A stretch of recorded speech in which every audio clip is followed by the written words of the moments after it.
Dave Nihill, everyone. Let him hear it. Irish Dave, as we call him. Guys, thank you so much. I'm really glad you guys came out. And it's an honor for me to be here emceeing this show. And I'm going to be your last storyteller for the evening. I know, a lot of anticipation. We really built this up, you guys. And I'm really happy you guys are here to see this. I've already walked a couple of people. This is good. We're starting out on a good foot, you guys. I'm glad you guys could be here to see me do this, to see me live my dream. Because that's what this is right now. This is me. Who's living their dream in this room right now? Want to know? Anyone? Couple of people? All right, few. And just a few people giving me the saddest eye contact I've ever seen. Few people are just like actually contemplating the question, like, am I doing what I want to do with my life right now? Shit, I guess I'm not. It's hard to do. It took me a while to be able to do this. It took me a long time. You know, I worked at desk jobs that I hated for years, and I was like, I don't want to do this. I don't want to be a cog in this machine. I just want to be a stand-up comedian. That's all I want to do. That's all I want to do is be a stand-up comedian. So I took action. You guys, this is a true story. 6 months ago, I quit my job. Thank you. Thank you. It's true. I quit my job, and now I have 3 jobs.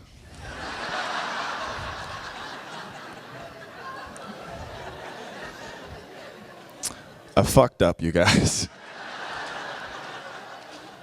May I borrow some money? I live in the Haight-Ashbury district of San Francisco. Just to give you a taste of the types of people who I live near. Are you familiar with the Haight-Ashbury district of San Francisco? Okay, yeah. Yeah, it's horrible. Just to give you a taste, I have a neighbor who smokes methamphetamine. I say neighbor. He lives outside of my house on the street, but that's basically a neighbor. I consider him a neighbor. He borrows a lot of sugar. Here's the point. He had a cell phone. This is just a taste of a conversation that he had with his mom. He was on the phone and he goes, Mom! Mom! Mom! Mom! Mom! Mom! Mom! I know how I feel about the president. He's a Muslim, and he's going to save this country. And that was the most confusing sentence I've ever heard in my entire life. This comedy thing has allowed me to do a lot of fun stuff and go a lot of fun places. And of course, this is me talking about the road. A lot of times, you know, people aren't talking about their road trips. That's fine. I'm going to tell you about a story of something that happened with me. Now, this was not a road trip for comedy, but comedy is related. I went on a trip called Birthright to Israel. Are you guys familiar with the Birthright trip to Israel? For those of you who don't know, it's a free trip that young Jewish men and women get to take between certain ages. The government will pay to fly you. It's a Jewish breeding program set up.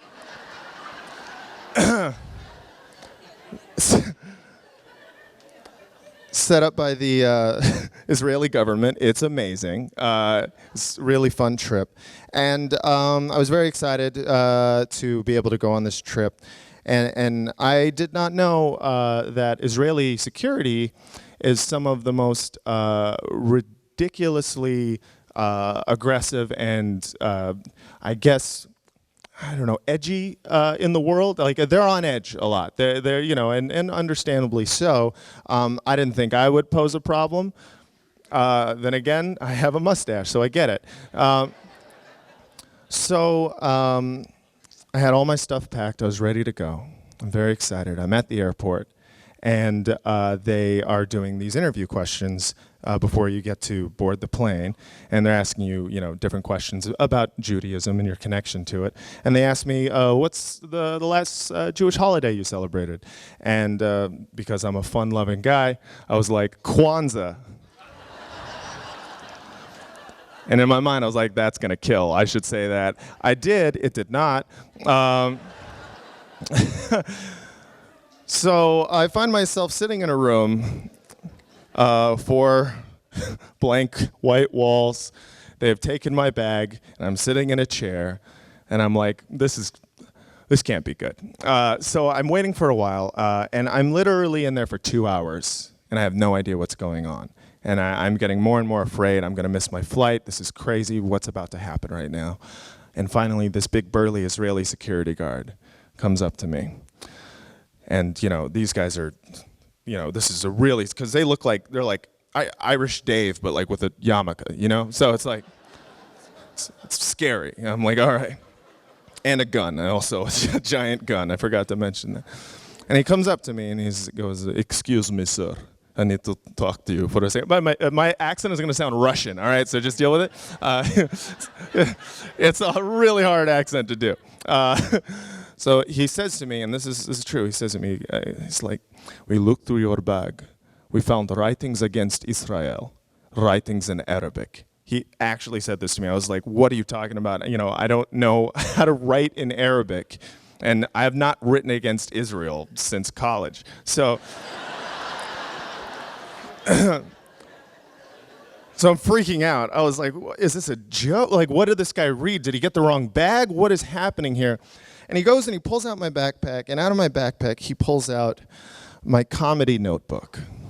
He pulls out my comedy notebook, you guys. This is the scariest thing that a law enforcement officer can read for a comedian, because the things we write in these notebooks are not meant to be seen by anyone else.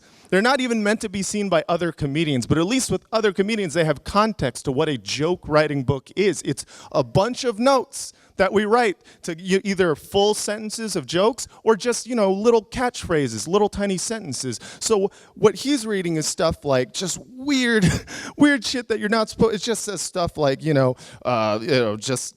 like sex jokes, Barack Obama Muslim, save the world, sucking my own dick, fucking a fish. Like, it just seems like to him like a really fucked up to-do list.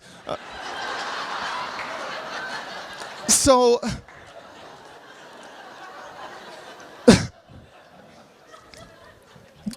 I'm freaking out, and I was like, what could he have possibly read? I have written so many weird things, and he points and he goes, "Right here you wrote Allahu Akbar."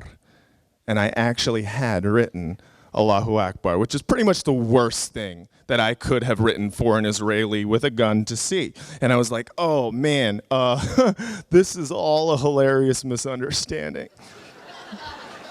You see, this is just a joke that I wrote. Just a joke, I'm not saying Allahu Akbar. It's just a joke that I wrote. And he's like, "Allahu Akbar is not a joke.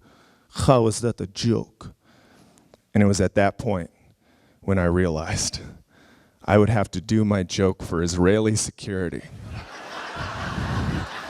in order to prove my innocence, which was pretty much the best comedy open mic I have ever been to in my life. I was right, all right, let's do this. Forced to do jokes at gunpoint. This will be fun. So I'm like, all right, well, it's just a joke, but I could, all right, I'll tell you, fine. So the joke is Allahu Akbar in Arabic literally translates to God is great. Allahu, God, Akbar, great. But not so much great as in awesome, it's more great as in expansive, as in big, almost as in fat. So when I hear someone exclaim, Allahu Akbar, as a comedian, I want to shout back, how Akbar is he?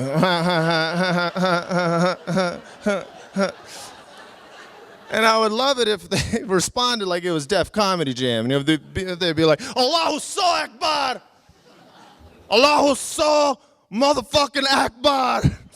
That when he sit around the mosque, he sit around the mosque. Salam, salam, salam. That's a reggae horn that happens in some clubs. So I do the joke for him.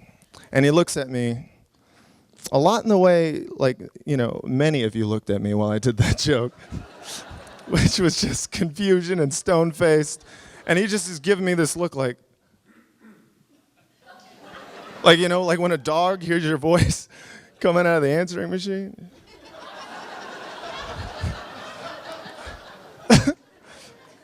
And I just, and I got mad at him a little bit. I was just like, well, I'm workshopping it. It's not done yet, so don't judge it. It's not finished. We're not even in the right context. I mean, this is weird. Usually you should be at a club. That's how. And he just looks at me and he's like, wow, don't quit your day job. And I already had. All right, guys, I've been Matt Lieb. Thank you so much. And give it up. Give it up for all of the storytellers you saw tonight. Let them hear it. They've all been great. And one more time for Kara. Let her hear it. Kara, who puts the show on. Thank you guys so much, and thank you to the Mill Valley Public Library. Everyone, have a good night. Thank you. I've been Matt Lieb.